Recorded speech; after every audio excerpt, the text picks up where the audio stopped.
son nom, le temps de Dieu est arrivé.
ensemble louer Seigneur, il vivra.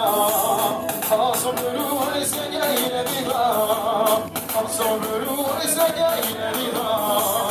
Ensemble louer Seigneur, il vivra.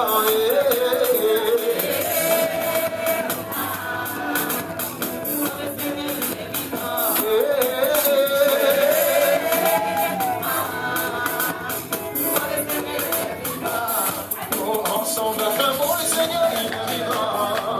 Ensemble acclamons le Seigneur, il vivra. Ensemble acclamons le Seigneur, il vivra.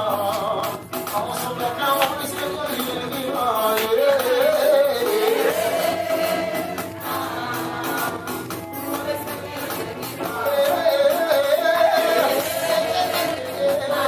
Louons le Seigneur.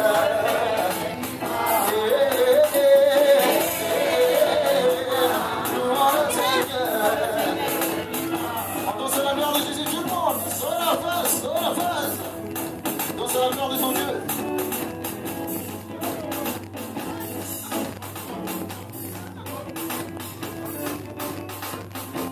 Autorité, autorité, autorité, autorité. Oh, c'est Jésus qui est. Oh, il est une autorité. C'est mon Dieu qu'il est.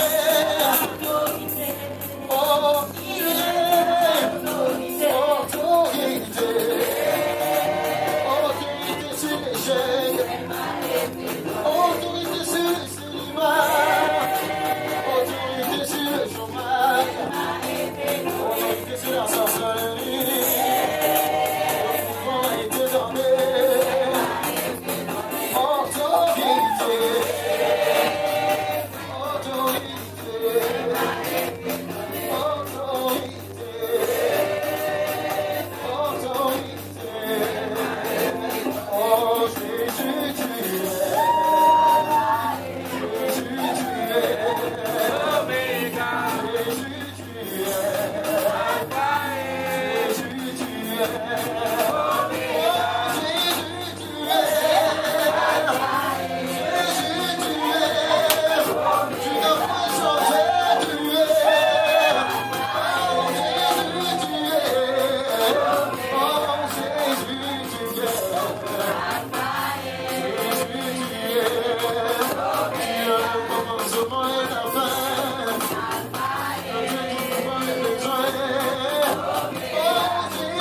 danses pas ici, ce que tu danses, qu'il n'y a pas d'autre. C'est dans la maison de Dieu que tu dois te réjouir.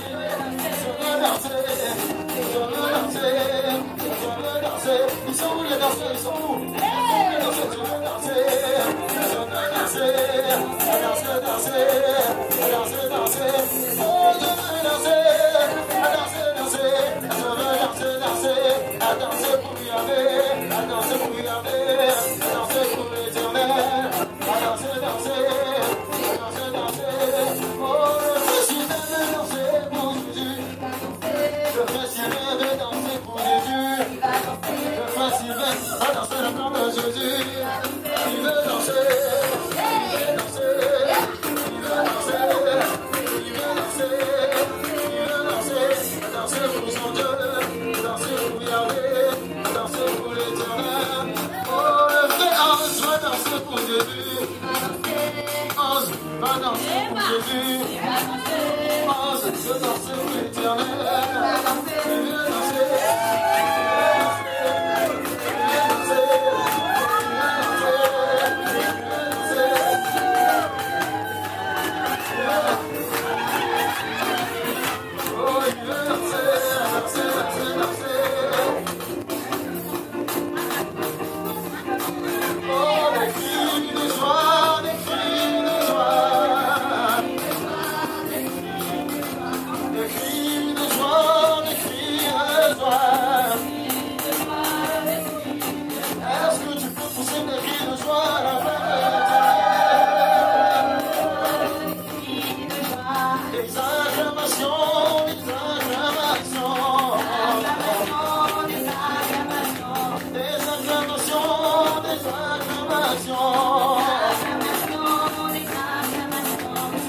doucement, il va te venir doucement aussi.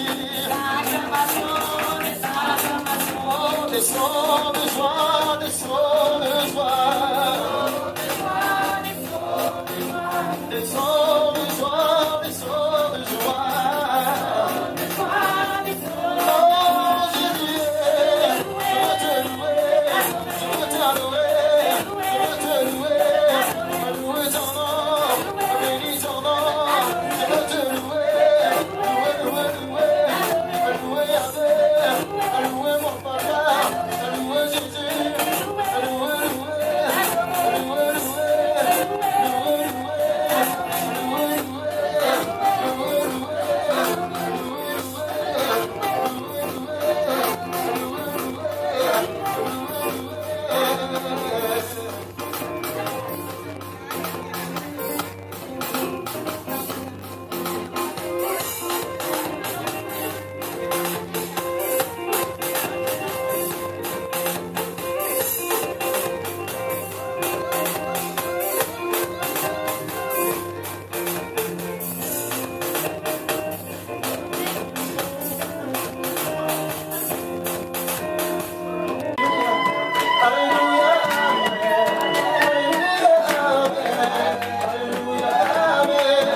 Je vais chanter d'abord un chant pour la gloire de mon Dieu.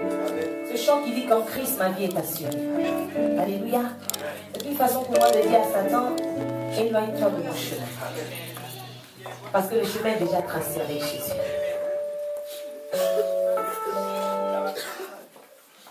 Ma vie en Christ est assurée.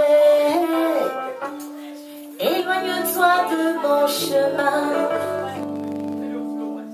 Ma vie en Christ est assurée. Éloigne-toi de mon chemin.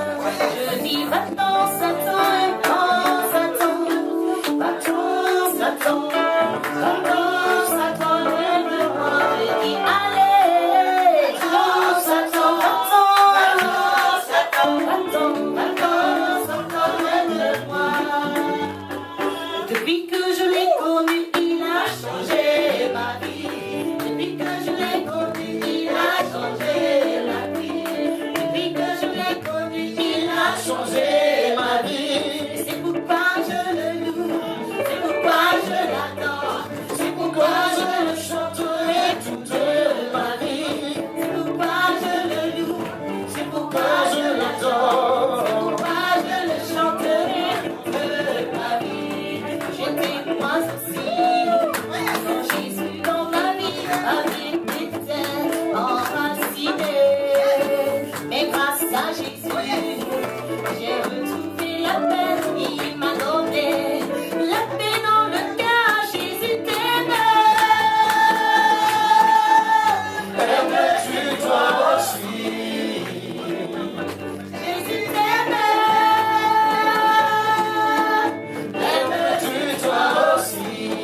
le chanterai toute ma vie.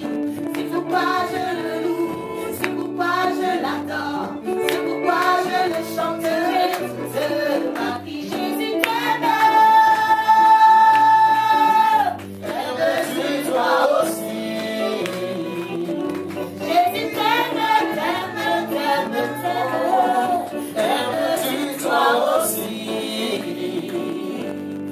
Viens à lui, t'auras la paix que tu désires. Viens à lui, t'auras la joie que tu désires. Viens à lui, t'auras le souffle que tu désires. Jésus t'aime. Aimes-tu toi aussi? Jésus t'aime. Aimes-tu toi aussi? Alléluia. Gloire à Jésus. C'est la façon pour moi de dire bon anniversaire. Alléluia. Dis à ton frère de dire bon anniversaire.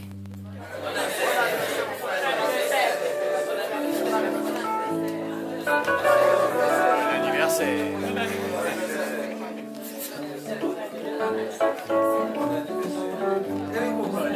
Alléluia.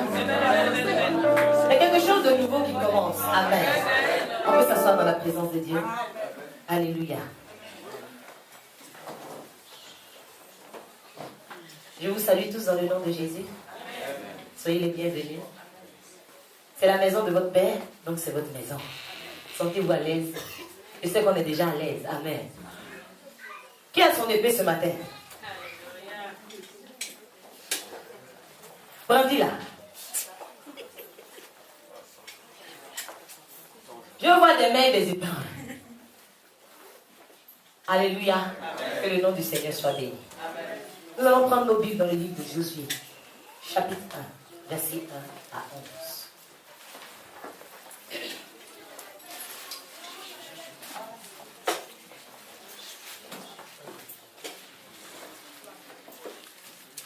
Josué, chapitre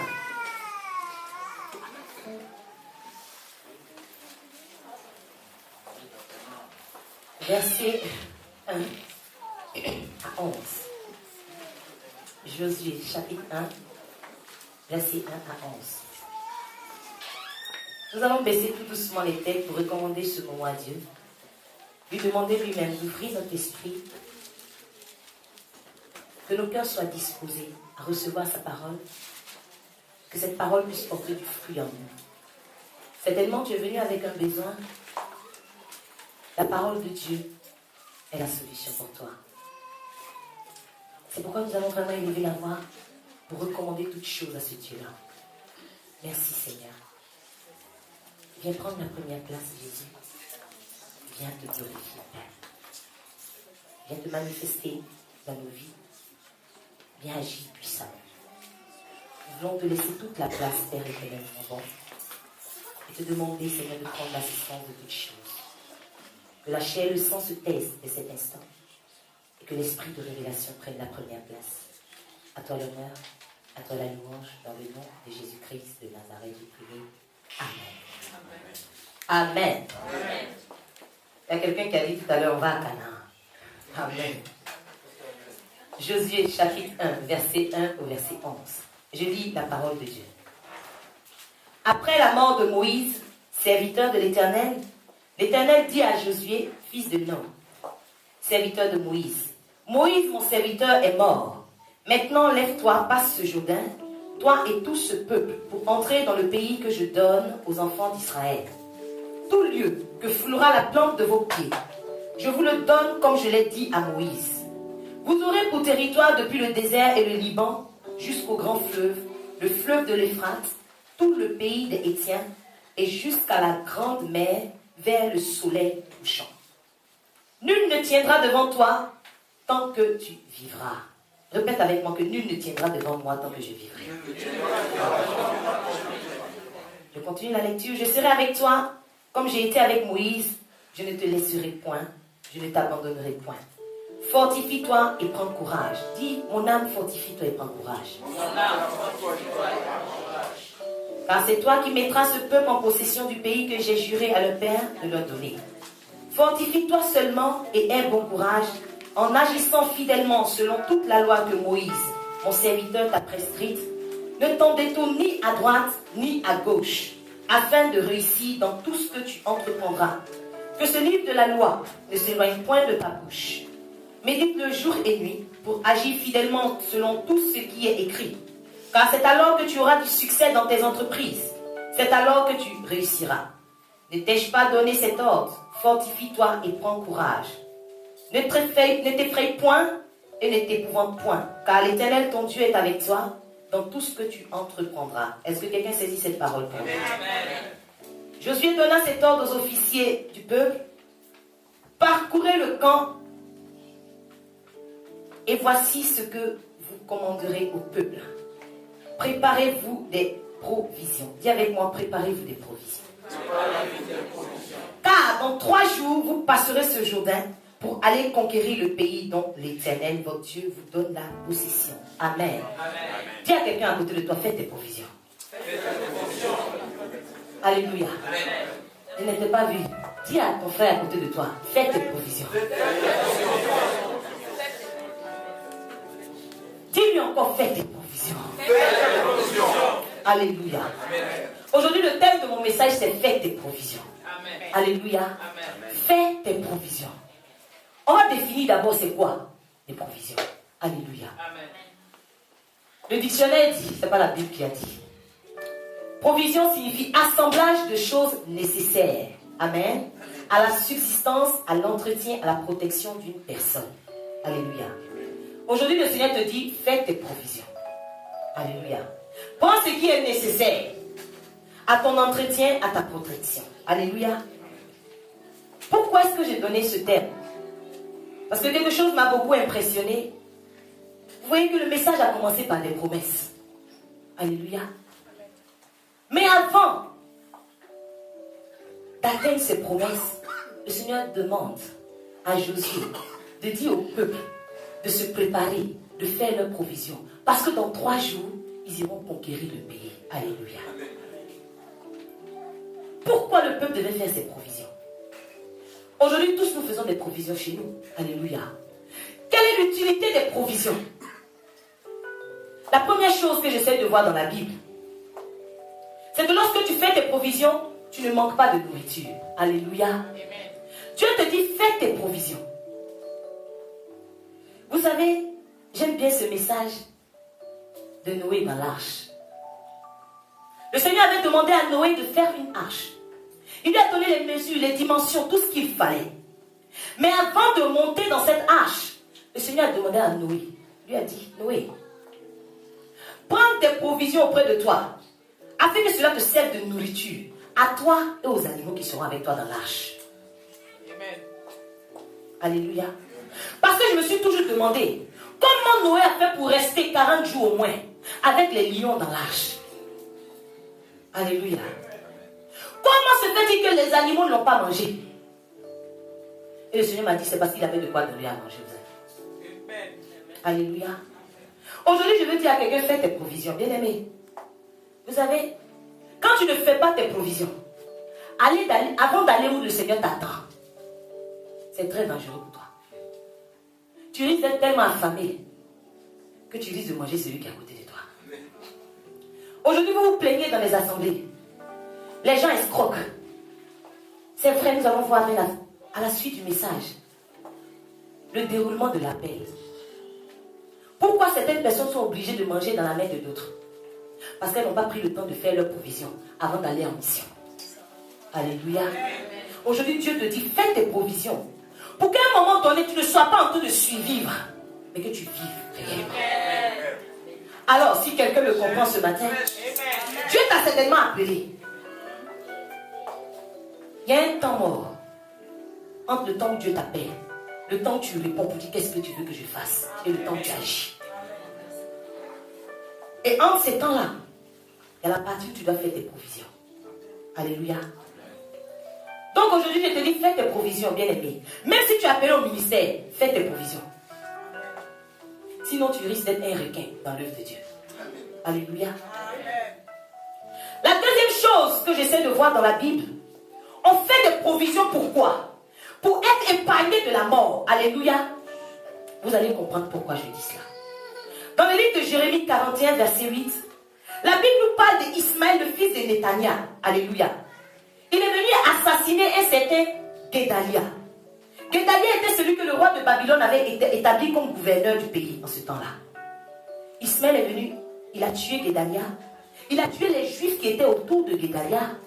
Même les Chaldéens qui étaient des hommes de guerre, il les a tués. Et la Bible m'enseigne que les gens n'étaient pas au courant que Guédalia était mort. Alors, un jour, des gens arrivent de Silo pour offrir des offrandes à l'Éternel. La Bible dit que ces personnes étaient incisées, rasées, avec des habits déchirés. Alléluia. Et ces personnes venaient faire l'offrande à Dieu. Ismaël allait à la rencontre de ces personnes qui pleuraient. Lui aussi pleurait. Bien aimé, il a égorgé ces personnes-là. Des gens qui venaient faire des offrandes à Dieu. Alléluia. Et la Bible m'enseigne une chose. Parmi ces 80 personnes, il y a 10 parmi elles qui ont dit, Ismaël, ne nous tue pas. Vous savez pourquoi Ismaël les a laissés? Ils ont dit, ne nous tue pas. Parce qu'on a caché des provisions quelque part. Alléluia. Et ils ont eu la vie sauve à cause des provisions qu'ils avaient cachées quelque part. Je veux dire à quelqu'un, vous savez quoi? Quand Dieu t'appelle, quand tu fais tes provisions, la discrétion est dans le programme de Dieu. Ma mère spirituelle dit souvent, lorsque tu vois un escargot qui est gros, tu t'étonnes. Comment il a fait pour être gros? Mais c'est parce qu'il ne passe pas où les gens mettent les pieds. Il se faufile dans les feuillages. Il se faufile dans les gazons où les gens ne marchent pas. Alléluia. Voilà des personnes qui sont allées faire leur offrande à Dieu. Ils s'étaient incisés. Il faut qu'on sache qu'ils sont dans la désolation. Aucune discrétion quelque part. Ils avaient certainement les offrandes en main. On les a égorgées. Alors, quand Dieu te dit fais tes provisions, apprends à être caché pour un temps. Parce que si tu ne te caches pas pour un temps, tu vas faire aborder la prophétie. Parce que même la maman de Jean-Baptiste, la Bible m'enseigne que lorsqu'elle était enceinte, elle s'est cachée pendant 5 mois. Alléluia. Même sa sœur Marie ne l'avait pas vue pendant ces 5 mois. Parce qu'il fallait que la grossesse se déroule d'une façon. On verra ce thème un jour. Alléluia. Alors, fais tes provisions de discrétion avant de te lancer dans l'œuvre. Vous savez, n'ayons pas pour habitude de critiquer peut-être des hommes de Dieu qui écoutent l'histoire ici et qui disent là-bas. Ils n'avaient pas compris certainement que même si la vision est forte et que l'appel est incessant, tu dois faire tes provisions de discrétion avant de te lancer dans l'œuvre. Alléluia. Aujourd'hui, tu dois faire tes provisions. Pourquoi? Parce que c'est important pour toi d'arriver à destination. Vous savez, lorsqu'on voyage par exemple avec des enfants, on prend le soin de préparer un biberon au cas où ils pleurent jusqu'à ce qu'on arrive. Alléluia. Alors, les frères de Joseph, lorsqu'il y a eu la famine à Canaan, ils ont appris qu'il y avait la nourriture en Égypte. Alléluia. Ils sont partis en Égypte pour aller voir Joseph. À leur retour, Joseph a ordonné qu'on leur donne des prévisions pour la route. Alléluia. Ça veut dire maintenant, ils partaient d'Égypte à Canaan. Alléluia. Bien aimé, beaucoup de personnes jettent l'éponge après 2 mois d'œuvre. Parce qu'ils n'ont pas pris les provisions nécessaires pour la route. En plein milieu de route, la provision finie, ils sont obligés de faire demi-tour. Ils retournent en Égypte. Alors quand Dieu te demande de faire tes provisions, c'est pour ne pas être surpris et arriver à destination. Quels que soient les obstacles que tu vas rencontrer sur la traversée du chemin entre l'Égypte et Canaan, il y a des obstacles. Mais lorsque tu as fait tes provisions, tu manges sur la route. Tu souffres mais tu manges mais tu avances. Le Seigneur nous demande de faire nos provisions. Pourquoi? De faire nos provisions pour qu'au moment difficile, on ait des réserves. Alléluia. Vous voyez souvent les personnes qui ne savent pas épargner, par exemple, dès que la fin du mois arrive, ils remplissent le frigidaire tout en même temps. Comme ça, au 15 du mois, au moins, on ne va pas le faire. Amen. Ça, c'est des réserves pour les moments difficiles. Vous savez, lorsque Joseph a interprété le songe de Pharaon, qui disait qu'il allait avoir 7 années de famine en Égypte, il lui a dit, je t'interprète ce songe de la part de Dieu. Mais ce que je te demande, c'est de faire des provisions en réserve pour les 7 années de famine qui vont arriver dans le pays d'Égypte, afin que le pays ne soit pas consumé par la famine. Amen. Aujourd'hui, je comprends pourquoi beaucoup de chrétiens n'arrivent pas à prendre le dessus lorsqu'ils traversent des moments difficiles. Parce qu'ils n'ont pas fait de provisions pour ces moments-là. Pourquoi beaucoup de personnes n'arrivent pas à prendre le dessus sur des moments de faiblesse? Simplement parce que lorsqu'ils étaient en joie, ils n'ont pas mis une réserve pour le jour où ils ne seront pas dans la joie. La Bible dit soyez toujours joyeux. Toute chose concourt au bien de ceux qui aiment Dieu. Bien-aimé, est-ce que c'est facile d'être toujours joyeux? Mais Dieu te dit fais tes provisions et tu seras toujours joyeux. Toute chose concourt au bien de ceux qui aiment Dieu. Mais lorsque ce sont des choses qui ne sont pas bonnes, on lève la tête et on maudit Dieu comme la femme de Job. Celui qui fait ses provisions, même quand il souffre, sa souffrance est interne. Parce qu'il y a des réserves en lui. Pour pallier à ces moments de faiblesse-là. Alléluia. Et vous allez voir cette personne qui va même prêcher l'évangile. Elle s'arrête devant vous. Vous l'enviez peut-être. Mais c'est qu'elle vit. Tu ne peux pas imaginer. Mais avant de commencer l'œuvre, Dieu te demande de faire les provisions. Donc souvent, on vit sous la réserve. Moi, on est toujours joyeux. Dis gloire à Dieu. La Bible te demande de faire tes provisions pour que tu sois éclairé jusqu'au retour du Seigneur. Alléluia. Pourquoi je dis pour que tu sois éclairé?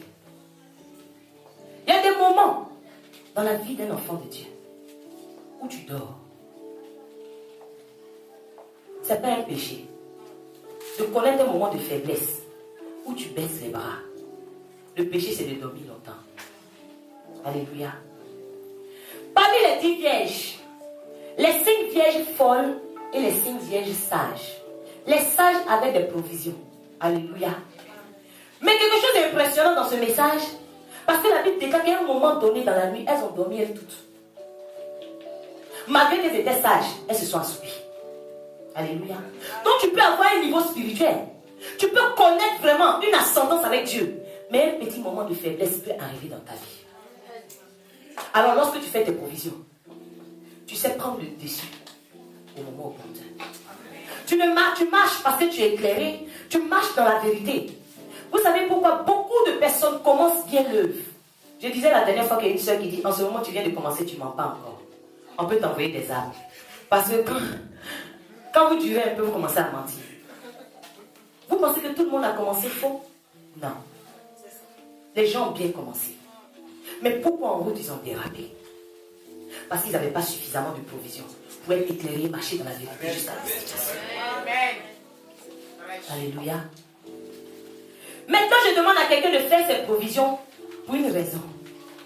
La raison que Josué avait, c'était pour pouvoir voir l'accomplissement de la promesse de Dieu dans sa vie. Alléluia. Si tu ne fais pas tes provisions, tu risques de tourner en rond, de faire des perpétuels aller-retour et ne jamais arriver à destination. Alléluia. Vous savez, on a vu la dernière fois, homme, quel est ton itinéraire? Ça parlait de Saül, dont le père avait perdu les ânesses. Son papa l'a envoyé chercher les ânesses. Il est allé avec son serviteur. La référence est dans 1 Samuel chapitre 9 à partir du verset 7. Nous avons déjà vu ça ici. Ils ont cherché partout. À un moment donné, Saül a dit à son serviteur, on a tellement mis du temps certainement en route que mon père risque d'oublier même qu'il nous a envoyé chercher des ânesses. Et il va s'inquiéter pour nous. Retournons. Alléluia. Le serviteur lui a dit, on ne va pas retourner. Parce qu'on m'a parlé d'un homme de Dieu. Allons-y le voir. Il peut nous montrer le chemin. Alléluia. Saül va dire une chose. Mais les provisions sont finies dans nos sacs. On va aller voir cet homme de Dieu avec quoi? Alléluia. S'il s'agissait que de lui seul, à cause des provisions qui manquaient, il ne serait pas arrivé à destination pour voir la promesse accomplie. Le serviteur lui a dit non. J'ai un quart de cycle d'argent. Alléluia. Que nous allons pouvoir donner à cet homme de Dieu. Donc ne faisons pas demi-tour. Il a dit ok. Il n'y a pas de problème, on ne fera pas demi-tour. Pourtant, un jour avant l'arrivée de Saül, le Seigneur avait déjà prévenu Samuel. Pour dire, il y a un Benjamin demain. À cette heure, il y a un Benjamin qui viendra. Un homme. Et tu vas le oindre pour chef de mon peuple. Saül devait être. Amen. Vous avez vu? Le Seigneur avait déjà prévenu. La promesse était déjà là. Il fallait simplement qu'il fasse un mouvement vers Samuel.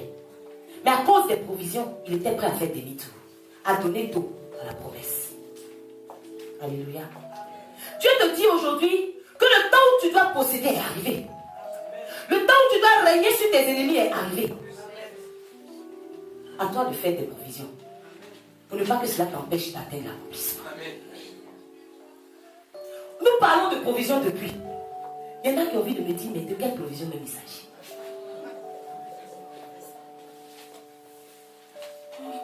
Alléluia. Si j'avais dit depuis, vous n'allez pas être attentif. Gloire à Jésus. Aujourd'hui, dans la vie d'un enfant de Dieu, qu'est-ce qui est nécessaire? Qu'est-ce qui est utile pour lui?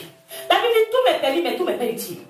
Je peux aujourd'hui décider de prendre mon sac, de remplir tout ce qui n'est même pas nécessaire là-dedans. Quand je vais arriver sur une colline, j'aurai du mal à monter. C'est mon problème. Alléluia. Souvent on veut grimper, on n'arrive pas à s'élever parce que le sac est tellement lourd. Enlève ce qui est dedans qui est inutile et tu vas laisser ce dont je parle à l'intérieur de ton sac. J'ai vu que les provisions avaient vraiment un rôle très important dans la Bible. Parce que même David, il avait des fonctionnaires qui étaient là spécialement sur une certaine qualité de provision. Alléluia. Et j'ai remarqué 3 parmi ces fonctionnaires. Dans 1 Chronique 27, versets 25 à 27. 25 à 34, ça parle de tous les gens qui étaient à côté de David. Il y a un qui s'appelle Jonathan. C'est le fils d'Ozia. Il était chargé de diriger les provisions dans les champs. Amen. L'autre s'appelait Zabdi. Lui, il était chargé des provisions de vin dans les vignes. Alléluia. Et l'autre, Joach, il gardait les provisions d'huile. Donc je te parle de 3 choses qui sont nécessaires dans la vie d'un enfant de Dieu. Ce qui pousse dans les champs, c'est que c'est le blé. On peut faire quoi? Du pain. Alléluia. Les provisions de vin et d'huile. La Bible dit qu'il y a 3 choses qui rendent témoignage. Et ces 3 choses-là sont d'accord. Il y a l'esprit, l'eau et le sang. Alléluia. L'esprit ici est le symbole de l'huile. L'eau est le symbole du pain de vie. Jésus, source d'eau vive. Et le sang est symbole du vin. Alléluia. Vous savez tous ici, nous avons une mission à laquelle Dieu nous appelle. Alléluia.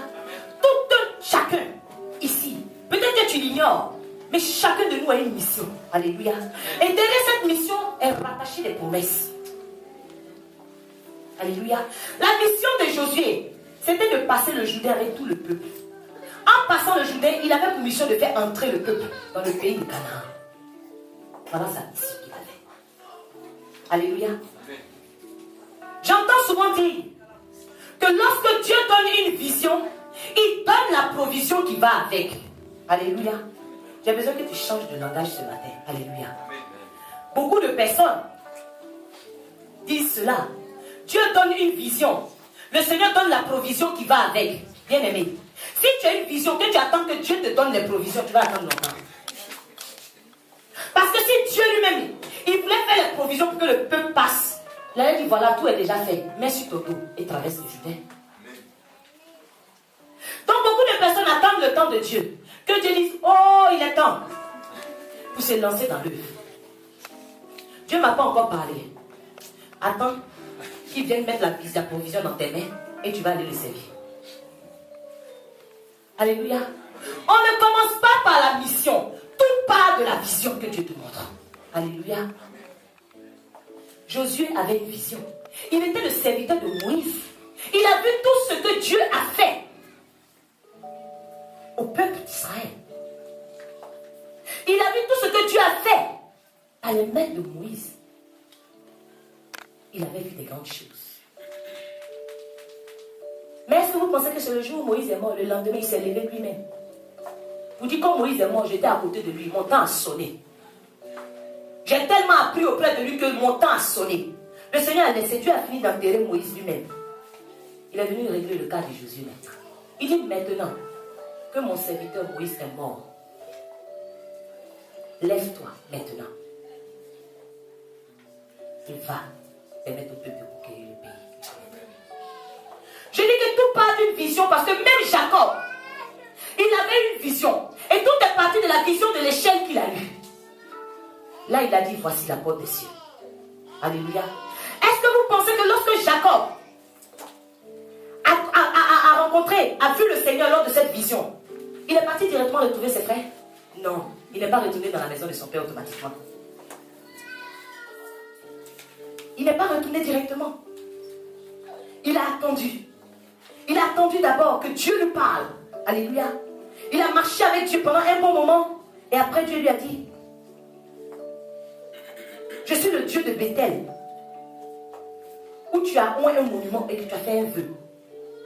Maintenant, lève-toi et retourne au pays de ta naissance. Alléluia.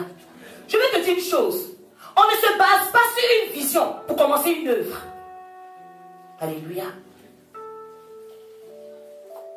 Lorsque tu as une vision, ça attire la mission. Et la mission t'oblige à faire des provisions. Voir l'accomplissement. Même Saul de Tarse, tout a commencé par la vision de la lumière qu'il a vue sur le chemin de Damas. Alléluia. Le Seigneur l'a ébloui d'abord. Il a vu quelque chose se passer. Après, Dieu lui a dit, toi, tu es un instrument pour moi. Alléluia. Je vais t'envoyer vers les païens. Dieu aussi a parlé à Abraham. Tout est parti d'une vision. Lorsque le Seigneur a choisi ses disciples, il a dit, venez, je vais vous faire pécher d'homme. Après, lorsqu'il a choisi les 12, vous allez voir que c'est en ce moment il va dire, il va les envoyer pour prêcher le royaume et guérir les malades. Tant que Jésus était là, que le temps n'avait pas encore sonné pour les disciples, ils étaient au stade de la vision. Ils regardaient tout ce que Jésus faisait. La preuve, Pierre avait quelqu'un de malade dans sa maison, mais il a supplié Jésus de prier pour lui. Le temps n'avait pas sonné. Alléluia. Ils n'ont même pas pu chasser un démon. Le temps n'avait pas sonné. Alléluia. Aujourd'hui, puisque nous parlons de vision, je veux profiter pour te parler de la vision du temple. Alléluia. Je veux profiter pour te parler de la vision du temple de la parole. Puisque tu es là. Alors la vision de ce ministère est celle d'un ministère qui a à cœur d'emmener les hommes et les femmes à s'enraciner dans la parole de Dieu. Nous voyons que tout est axé sur la parole de Dieu. Alléluia. Maintenant, vu que tu as vu la vision du ministère, c'est laquelle? Je veux te dire aussi aujourd'hui qu'il faut passer, quand on va passer de la vision à la mission, on revient sur Josué, à qui le Seigneur dit, maintenant que Moïse est mort, lève-toi. Quand le temps arrive, bien aimé, ça ne dépend même pas de toi. Que tu le veuilles ou pas, quand Dieu te dit lève-toi, tu ne peux même pas t'asseoir. Tu commences à faire. Mais avant toute chose, n'oublie jamais de faire des provisions. Sinon tu feras Dieu menteur. Beaucoup de personnes, Dieu m'a envoyé beaucoup de personnes, mais pourquoi elles ne sont pas efficaces dans le ministère? C'est pas parce que Dieu ne les a pas envoyés. Non. Souvent les provisions manquent en cours de route. Alléluia. Et on abandonne tout. J'ai parlé des provisions. Comme aujourd'hui ça fait 1 an du ministère, il faut que tu saches d'où est venue cette œuvre. Alléluia. Il faut que tu comprennes la mission du temple. Alléluia. Il faut que tu saches aussi que le ministère n'est pas né d'une vision tout d'un coup. Alléluia. La vision était là. Dieu a montré. Mais Dieu m'a mise dans le secret pendant 2 années où je ne pouvais même pas fréquenter une église. Où je me mettais devant la Bible et je ne comprenais rien. Des personnes m'ont demandé de faire la théologie. J'ai pris des livres. Quand je commence à lire, j'ai le vertige et je vois tout flou. Je ne comprenais pas le message de Dieu. C'était simplement parce que lui-même voulait me mettre ses bases avant toute chose. Je suis restée 2 années, même pas un coup de fil de qui que ce soit. Même ceux qui vont à l'église qui m'appellent disent que Dieu te bénisse, personne ne m'invite. C'était le temps de faire des provisions, de rester caché dans la discrétion. Alléluia. Après, la mission est née de la parabole du Samaritain. Alléluia. Jésus dit, va, et toi fais de même. Quand vous lisez la parabole du Samaritain, dans le livre de Luc, chapitre 10, c'est comme si le Seigneur me disait, va, fais tes provisions et fais de même. De même que qui? De même que ce Samaritain-là. Va et sois l'imitateur de Christ. Alléluia. Et non l'imitateur des hommes. Amen. Nous voyons que la parabole du Samaritain nous parle de 3 catégories de personnes. Il y avait un sacrificateur, il y avait un lévite et il y avait un Samaritain.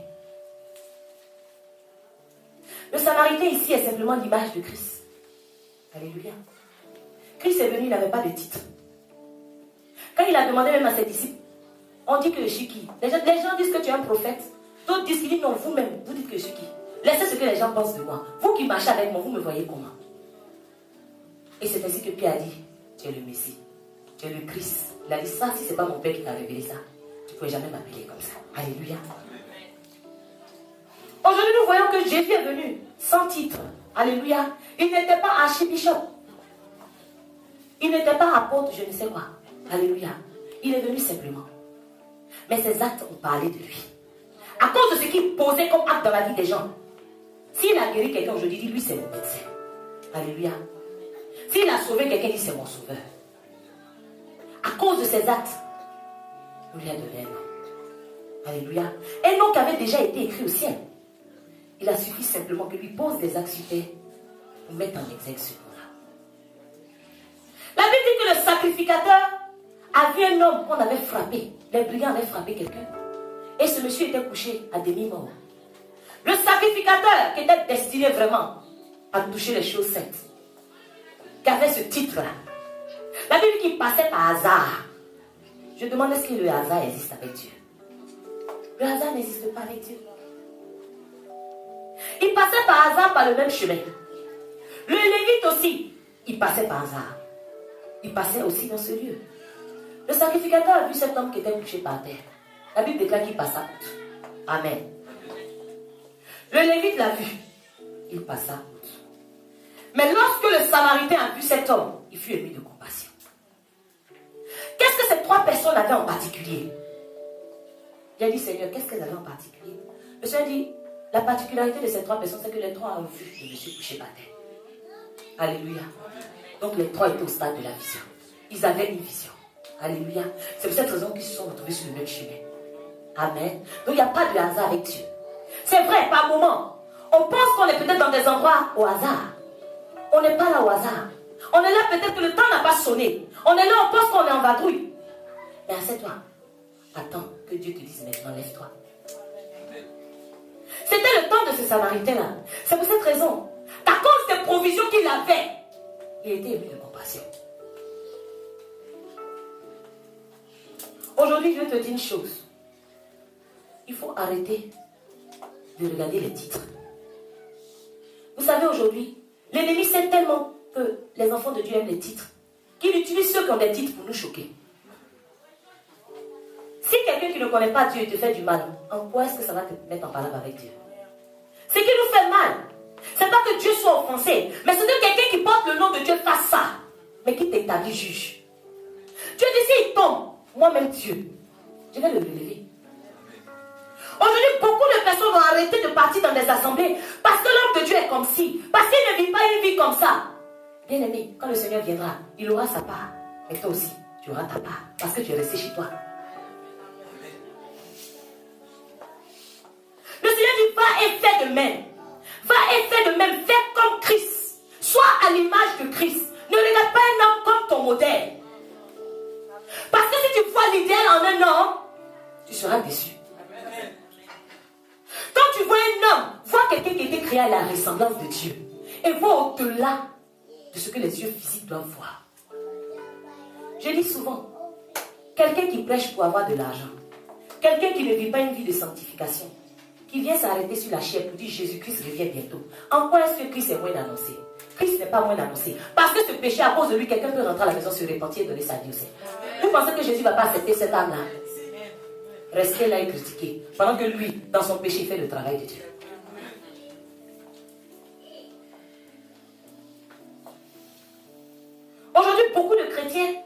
la religion qui va les sauver. Alors, on court après les appellations. Quand il y a un prophète qui est là, on fait comme dans l'Ancien Testament. Tout le monde s'en va parce qu'on doit se sanctifier pour donner le sacrifice.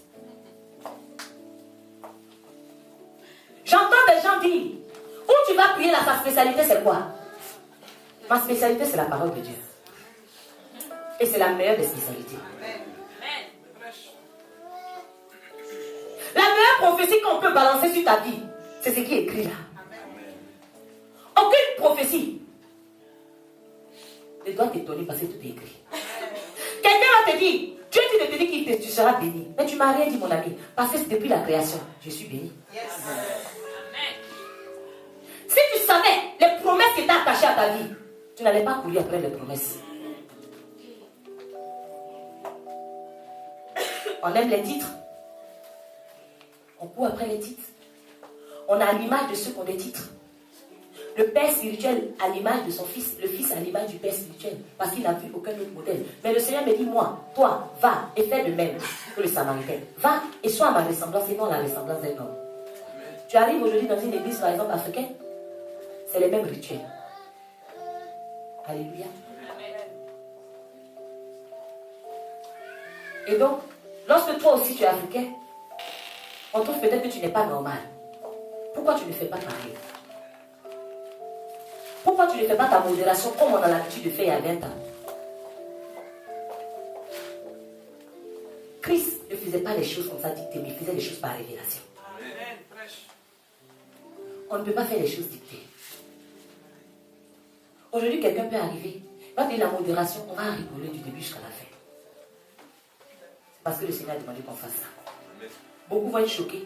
Normalement, on doit faire sanctification, on doit intercéder. Tu intercèdes chez toi, tu viens ici pour louer et adorer Dieu. Parce que dimanche, c'est le culte d'adoration et de louange. Les intercesseurs, les Néhémie, c'est dans le secret. La nuit, quand les gens dorment, lève-toi et intercède. Lorsqu'on va louer Dieu, bien aimé, loue ton Dieu, ce n'est pas le moment d'intercéder. Lorsqu'on va dire on va louer Dieu, loue ton Dieu, ce n'est pas le moment de lire ta Bible. À la maison, tu as 7 jours, donne-moi le pain quotidien, tu le feras là-bas. Chaque chose, son temps. Soyons disciplinés du temps de la parole. Tous les jours de la semaine, tu ne te retrouves pas avec les frères en assemblée. Tu as le temps de faire ce que Dieu te demande de faire personnellement. Mais ce qu'on doit faire en groupe, fais-le avec lui. Que tu sois béni. Alléluia. Quelqu'un va lire pour moi Jacques chapitre 1, verset 26 au verset 27. Nous allons voir c'est quoi la vraie religion. Aujourd'hui, ceux qui ne veulent plus partir à l'église parce que les gens ne sont pas des chrétiens, parce que l'église même, on retourne dans telle ou telle religion, parce que là-bas, ça nous a tellement déçus. C'est parce que tu ne sais pas c'est quoi la vraie religion que tu tournes là-bas. Jacques chapitre 1, verset 26 au verset 27. La parole. Si quelqu'un croit être religieux, si quelqu'un croit être religieux, sans tenir sa langue en bride, sans tenir sa langue en bride, mais en trompant son cœur, donc la vraie religion déjà c'est dans ton cœur. La religion de cet homme est vaine. La religion de cet homme est vaine. Donc tu peux être le plus grand pieux de la terre. Si ton cœur est noir, devant Dieu, zéro. Vas-y. La religion pure et sans tache, yes, devant Dieu notre Père, consiste à visiter les la vraie religion, pure et sans tache aux yeux de Dieu. Toi qui dis que tu es tellement religieux aux yeux de Dieu, la vraie religion, c'est qui prend en compte. C'est celui qui va visiter les orphelins, les vieux. Celui qui pratique la miséricorde. Amen. Ça ne sert à rien de dire tu vas à l'église tous les jours. Et ton caractère, 0 sur 10. Lis.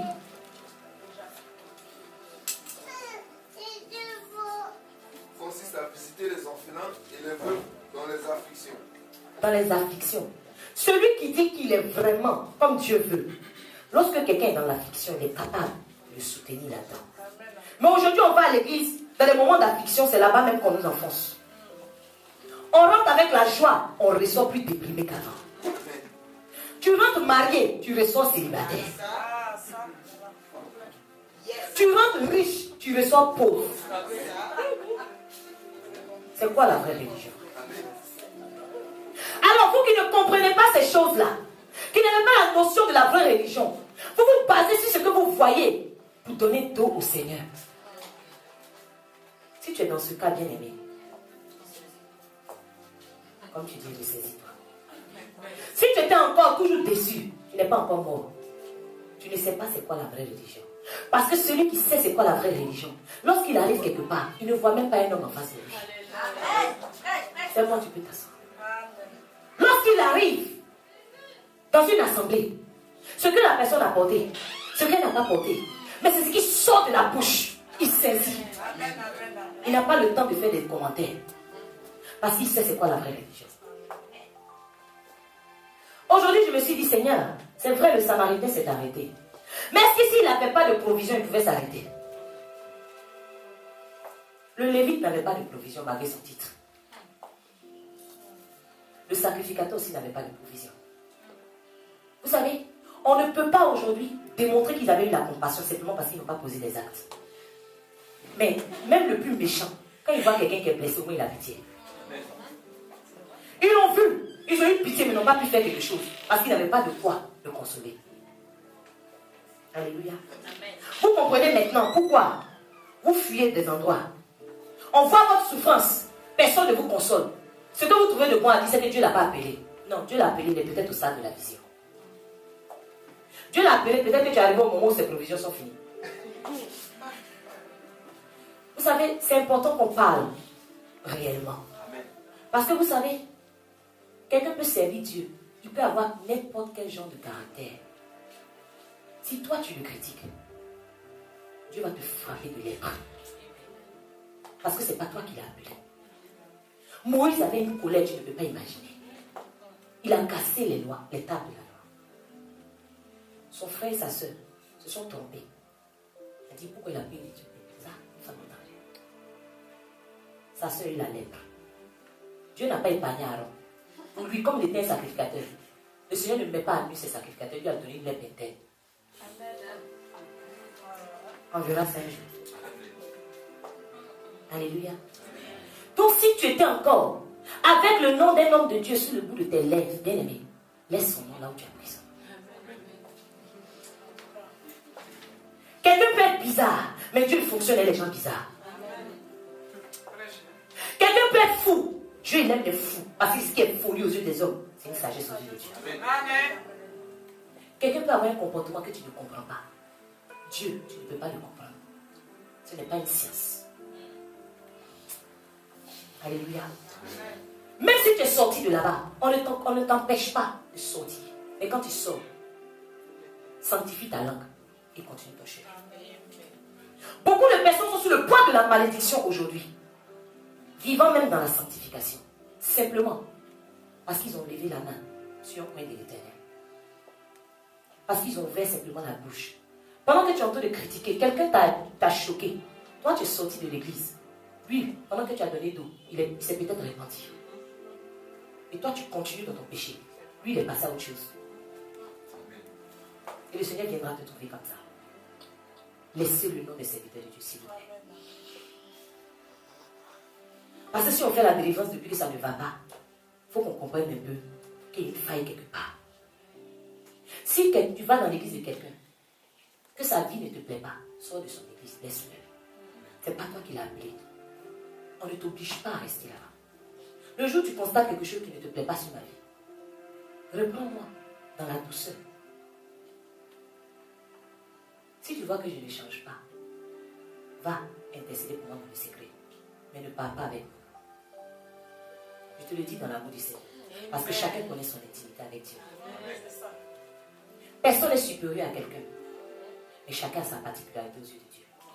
Et Dieu nous aime tel que nous sommes. Dis Amen. Acclame le Seigneur. Alléluia.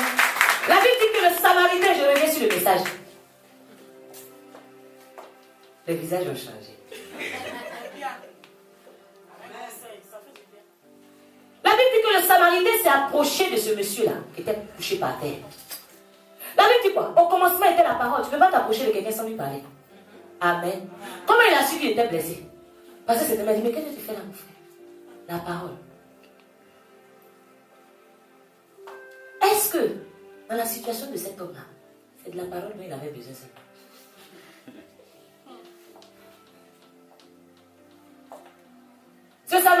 est l'image de Christ, source d'eau vive.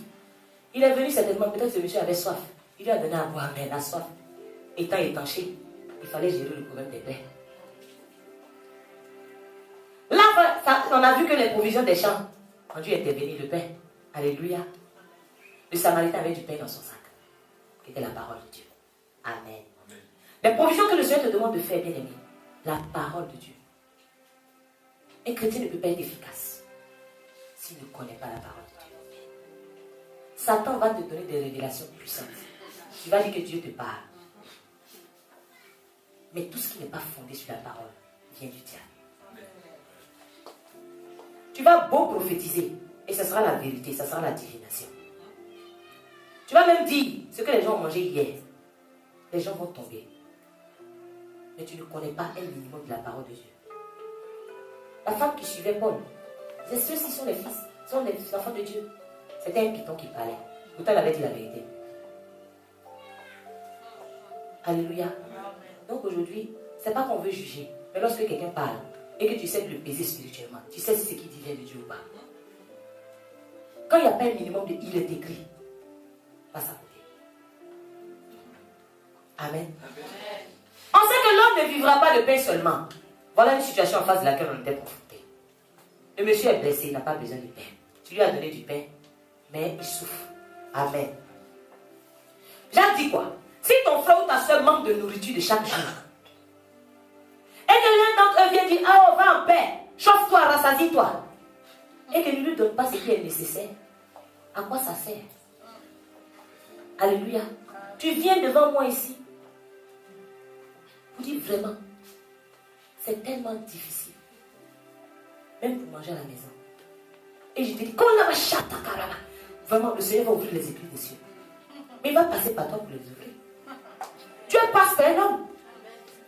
Alors tu dis, sois fortifié. Le frère, ça va. La solution n'est pas trouvée. Malgré cette bonne parole que tu as donnée. Sois fortifié. Et la suite, c'est quoi? Tu ne donnes pas une suite. Ce n'est pas normal. Alléluia. Le ministère de Jésus était basé sur la charité. Vous allez voir ici, quand on finit de donner la parole, vous mangez le pain normal. Amen. C'est vrai, ça te rassasie, ça rassasie ton âme. Mais l'âme rassasiée, s'il n'y a pas de force, tu vas tomber. Disons-nous la vérité. Alléluia. Vous comprenez maintenant d'où est-ce que toutes ces choses que nous faisons sont parties. Alléluia. La Bible dit qu'il a bandé ses plaies. Lorsque tu regardes la plaie de quelqu'un, si tu n'aimes pas cette personne, tu ne peux pas mettre ta main dessus. C'est le témoignage de l'amour vrai. Alléluia. Apprenons à cacher les fautes des autres. Même si ce sont les fautes qui sont pires, apprenons à banter ça. Pour ne pas que les autres ou les mouches viennent infecter ça davantage. On retrouve encore la discrétion. Le vrai amour, c'est être discret. Il a versé de l'huile sur la plaie de ce monsieur. Parce qu'il avait de l'huile parmi ses provisions. Alléluia. Je dis à Dieu, pourquoi quand on parle des veuves, il y a toujours l'huile à côté? Alléluia. Quand il disait arriver chez la veuve, elle l'a dit, je n'ai rien du tout dans ma maison, rien du tout. Mais j'ai un vase d'huile. Mais un vase d'huile, c'est pas rien du tout. Alléluia. C'est quand même quelque chose. Mais elle était en train d'exprimer qu'elle n'avait rien, elle était en train d'exprimer sa désolation. Alléluia. Donc c'est l'huile qui vient pour consoler. Vous allez voir que l'huile a coulé dans des vases jusqu'à ce que les vases s'arrêtent et que l'huile s'arrête. Ce soit arrêté aussi. Amen. Le Seigneur dit quoi? Je ne vais pas vous laisser orphelins, je vais vous emmener le consolateur, le Saint-Esprit. Donc vous voyez que le Saint-Esprit, même avant d'agir dans nos vies, il est envoyé. Il n'est pas venu seul. Alléluia. Il vient pour consoler, pour guérir les cœurs brisés, pour soulager les opprimés. Alléluia. Mais pourquoi c'est dans la maison de Dieu on trouve les personnes les plus opprimées? Pourquoi c'est dans la maison de Dieu on trouve les personnes qui ont le plus besoin de consolation et jamais même on s'est penché sur leur cas? Les plus pauvres sont à l'arrière parce qu'ils ne donnent pas de dîme. On visite au cas par cas. Celui qui a fait la grosse offrande, on le visite dans la semaine. Et on ne visite pas les plus pauvres. Lorsque tu ne te retrouves plus à ta place, que tu perds la consolation, où est-ce que tu vas la retrouver? Mais tu vas la retrouver dans l'alcool. Tu retournes en Égypte. Parce que là-bas, au moins, Pharaon te fait souffrir et il te donne la viande à manger. Le Saint-Esprit a le rôle du conseiller. Quand tu viens dans une église, il y a le côté spirituel, c'est vrai. Mais on est sur la terre, bien aimé. Par moment, prends la sagesse. Pouvoir donner des conseils là où il faut. Parce que souvent, quand c'est trop spirituel, les gens ne comprennent pas. Tu veux dire à quelqu'un va chercher du travail, tu ne vas pas lui dire ainsi par l'Éternel. Il y a des cas pratiques. Quand tu as des provisions de conseils, tu donnes des conseils. La Bible dit quoi? La force des rois, c'est les conseils qui sont autour de lui. Si tu veux donner des conseils à quelqu'un, il faut que toi-même tu acceptes qu'on te donne des conseils. Sinon, qui va t'écouter? Aujourd'hui, tu ne peux même pas prendre conseil auprès des chrétiens. Parce que lui-même n'est même pas exemplaire. Faites tes provisions, bien aimé. Lorsque quelqu'un est dans le désarroi, il est dans la détresse, qu'il arrive vers toi, qu'il touche le domaine spirituel, qu'il soit réconforté par la parole. Lorsqu'il touche le domaine professionnel, que tu puisses lui donner des conseils pour l'orienter. Lorsqu'il touche le domaine marital, que ton attitude que tu as dans ta maison, tu puisses lui communiquer ça. Le chrétien ne peut pas laisser seulement la Bible dans sa main et dire qu'il est chrétien. On est dans ce monde. Le Seigneur dit on est dans ce monde, mais on n'est pas de ce monde. Mais sinon, on est dans ce monde. Personne ne va dire qu'il ne mange pas parce qu'il n'est pas de ce monde. Non. Il y a des cas pratiques, s'il vous plaît. Donc, celui qui est dans un nuage, qui redescend un peu. Alléluia. Celui qui est dans un nuage, qui redescend. Qui attend peut-être que le facteur vienne sonner à la porte et Dieu va dire, ainsi parle l'Éternel, c'est ton mari qui est là. Ne commence pas à te couponner. Vous rigolez? Une femme qui veut se marier, qui est là, et aux portes, c'est elle seule on entend parler. Mais qui va te mettre dans un foyer? Tu fais fuir même les femmes.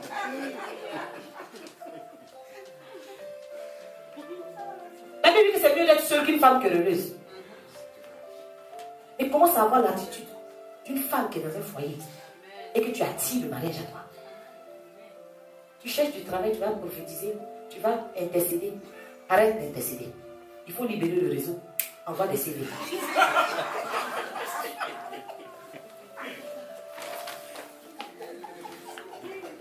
Alléluia.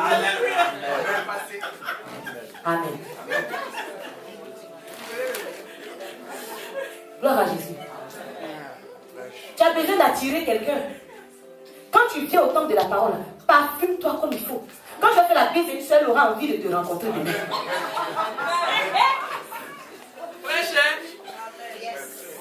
Tu as envie que quelqu'un t'écoute. Peut-être que le dit va vous choquer, mais je veux vous choquer pour vous faire changer. Tu veux qu'un frère t'écoute prêcher l'évangile? Et une haleine qui donne envie d'écouter.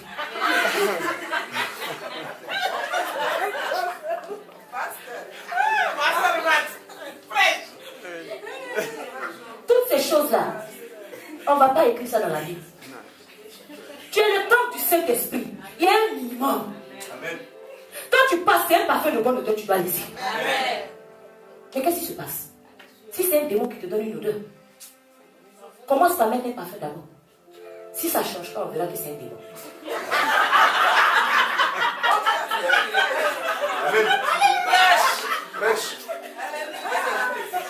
Bien-aimé, s'il vous plaît, franchement. Il faut changer. Il faut changer. Sinon, les vies ne vont pas changer. On va prêcher l'évangile, mais les vies ne vont pas changer. Les mentalités seront les mêmes. Il faut qu'on puisse vous dire la vérité. Maintenant que je vous ai prévenu, le jour où vous attristez le Saint-Esprit qui est en moi, par une odeur, je vais vous le dire.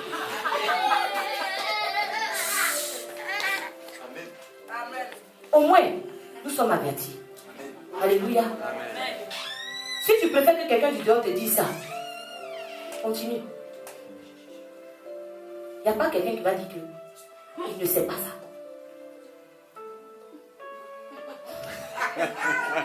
La Bible nous dit que le Saint-Esprit est l'enseignant. Alléluia.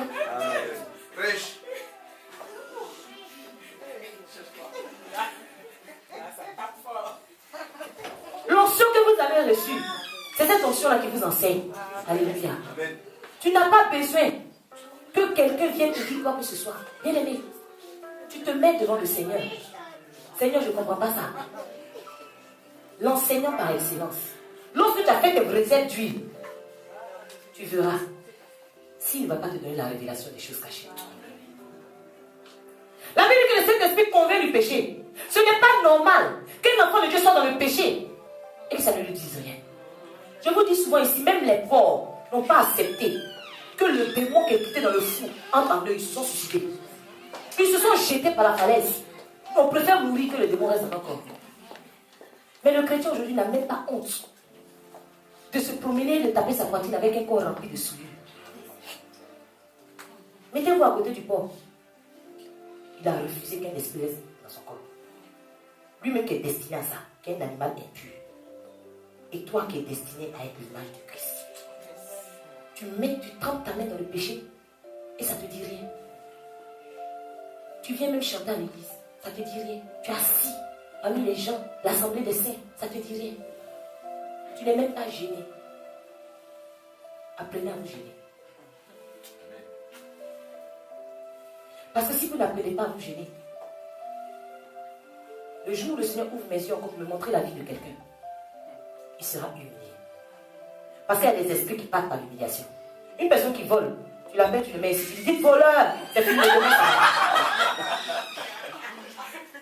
Il y a des démons qui partent par l'humiliation. Ils ont honte, ils n'aiment pas ça. Tu vas beau chasser. Non, il faut l'humilier. Ou dis devant tout le monde, lui là c'est un voleur, regardez-le. Voleur, c'est fini, il ne va plus jamais voler. Ou tu lui donnes ton argent pour garder, c'est fini. Tu l'as délivré. Le plus gros voleur de la maison, donne-lui ton argent. C'est fini, il est guéri. Il va voler qui? L'Esprit de Dieu nous révèle de puissance et de force. Alléluia. La Bible dit quoi? Si tu es revêtu de puissance et de force, pourquoi est-ce que tu ne feras pas des miracles palpables? La Bible dit que son nom de Jésus va imposer les mains aux malades, ils vont guérir. Ceux qui imposent les mains et les gens guérissent, ils sont comment? Ils ont quoi de plus que toi et moi? Des gens voient des miracles palpables. Et nous, on ne voit rien. Les témoignages qu'on vient de donner ici, oui, j'avais le rhume et puis Dieu m'a guéri. Acclamez le Seigneur. Va prendre Humex. On a besoin de choses palpables. Alléluia. Ne monopolisons pas la parole dans la maison de Dieu. L'apôtre Paul dit quoi? Sa parole et ses prédications ne reposaient pas sur les discours persuasifs de la sagesse. Alléluia. On est fatigué avec tes propos. Tu nous as assez persuadés. Maintenant, c'est une démonstration de puissance d'esprit. Pour que la foi des hommes soit basée sur Dieu et non sur un homme. Lorsque le Saint-Esprit n'agit pas en quelqu'un, tu penses que cette personne a fait les choses par ses propres forces. Aujourd'hui, elle est plus accrochée à ceux qui font des miracles qu'à celui-même qui permet de faire des miracles. Alléluia. Amen. Il a versé du vin, c'est la dernière partie, que le sang de Jésus, c'est le don de soi. Tu ne peux pas dire que tu sais Dieu et puis vouloir aimer ton confort. C'est pas possible, ça ne va pas ensemble. Tu ne peux pas dire que tu sais Dieu, tu es appelé à plein temps. Et toute la journée, tu marches à Clignancourt. Tu fais les courses. Alors, nous qui travaillons, on a un temps partiel. C'est quoi ces choses-là? Si tu es appelé à servir Dieu ici, s'il te plaît, quand tu as la vision, il faut arrêter de dire que Dieu t'a dit d'arrêter ton travail. Quand le Seigneur a dit Élie, il y aura la famille. Il dit, j'ai bien une veuve de te nourrir. Alors, si tu arrêtes ton travail, il faut que tu dises le nom de la personne qui va te nourrir. Alléluia. Sinon, après, tu ne vas plus prêcher les messages des derniers temps, tu vas prêcher les 10 000 les enfants. Le peuple a besoin d'avancer. Tu as envie de manger, va travailler. Tu as envie de servir Dieu. Trouve peut-être un travail où tu as du temps pour servir Dieu. Moi, je suis assistante maternelle. À n'importe quel moment au téléphone. Je travaille. Je ne t'ai jamais demandé de cotiser pour payer la salle. Alléluia. Et gloire à Jésus, je ne vais pas le faire. Parce que le Seigneur m'a permis d'avoir des provisions. Lorsque j'étais au chômage, il ne m'avait pas dit lève-toi et va maintenant. Alléluia. Il a attendu un mi-temps qui payait simplement la salle pour dire lève-toi, va. Amen. Donc arrêtez. C'est dans l'Ancien Testament les sacrificateurs dormaient dans le temple. Le voile du temple est déchiré. Tout le monde rentre pour demander pardon. On n'a pas besoin de quelqu'un en permanence là-bas. Allez-y travailler. L'âme qui a faim, elle ne peut rien faire de bon. Alléluia. Travailler, ça va faciliter la tâche. Même si tu es appelé au ministère, tu vas dormir tranquillement. Parce que même si le peuple ne donne pas les dîmes, tu sais au moins que tu n'as pas peur. Tu ne peux pas prêcher en ayant peur que le propriétaire de la salle arrive. Je vous dis la vérité, des personnes, des serviteurs ne peuvent même pas se concentrer. Parce qu'ils commencent à calculer comment ils vont faire pour payer la salle. Même quand Dieu veut lui parler, il n'est même pas disposé, le Saint-Esprit s'en va. Il ne peut pas libérer le message du peuple. Facilitons la tâche au Saint-Esprit parce qu'il a envie de travailler. Donc arrêtez. Celui qui dit qu'il a appelé à plein temps, qu'il ouvre un bureau, il commence à 8h et finit à midi. Il prend sa pause, il retourne là-bas, il descend à 18h comme tout le monde.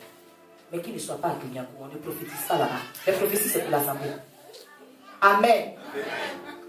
Est-ce que tu es prêt à vivre les souffrances de l'autre? Alléluia. Je travaille, est-ce que je ne vous visite pas? J'ai visité combien de personnes dans la salle? Levez-vous même. Ceux qui n'ont pas levé leur main, c'est qu'ils ne sont pas ici. Amen. Amen. On a du temps. Amen. Amen. Peuple te dit Amen. Amen. Donc, pleurez avec ceux qui pleurent. N'attendez pas ceux qui rient pour le soutenir. Jésus a pleuré avec les sœurs de Lazare. Il a pleuré aussi avec la veuve de Nain. Donnez du temps aux autres. Voilà. Je ne vais pas dire brièvement parce que j'ai trop parlé. La vision et la mission du temps de la parole. Alléluia. Que Dieu vous bénisse.